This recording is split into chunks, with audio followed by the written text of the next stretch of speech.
Counting rhythms can be really hard. With all the different note lengths, it would be amazing if we could find a way to simplify it.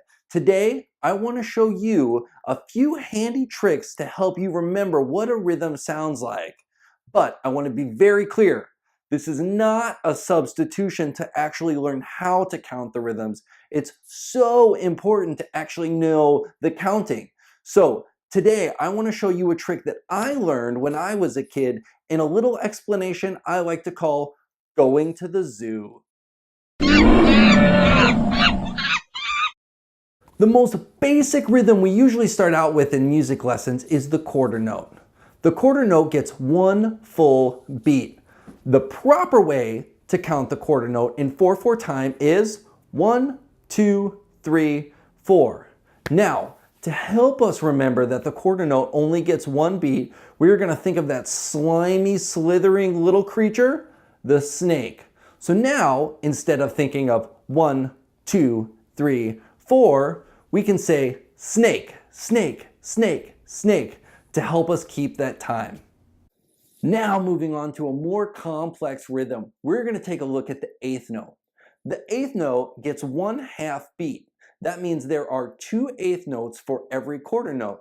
So the proper way to count an eighth note in 4/4 time is 1 and 2 and 3 and 4 and. Notice that the numbers 1, 2, 3, 4 are still there from our previous example.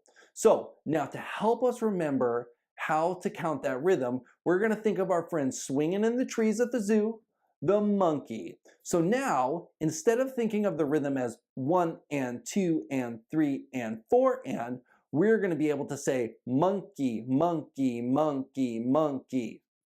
After eighth notes, we move up to 16th notes. There are 4 16th notes in every quarter note. So the proper way to count those 16th notes are 1 E and a, 2 E and a, 3 E and a, 4 E and a. Notice that 1, 2, 3, 4 are still there from our first example, but now we are squeezing 4 notes into every single quarter note. Now the way that we remember this is using the name of the animal that's pretty terrifying and lurking in the water, the alligator. So now, instead of thinking of 1 E and a, 2 E and a, 3 E and a, 4 E and a, we can say alligator, alligator, alligator, alligator. All right, we have 2 more rhythms we are going to look at, and they are the most difficult. When we have a rhythm with 1/8 note followed by 2 16th notes, we are going to count it 1 and a, 2 and a, 3 and a, 4 and a. Now the animal name that we can help remember this rhythm is a strange looking creature named the anteater. So now, instead of thinking of 1 and a, 2 and a, 3 and a, 4 and a, we can say the word anteater, anteater, anteater, anteater.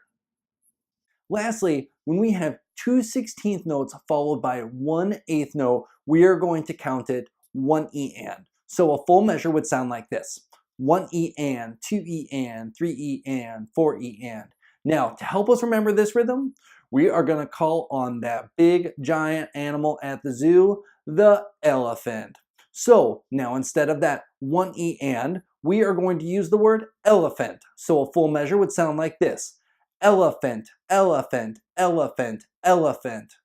Okay, so now let's have a little fun and put it all together. Here we go.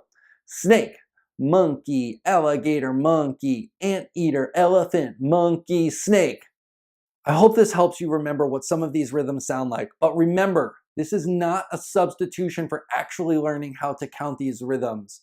So if you ever forget what something sounds like, remember, just head to the zoo.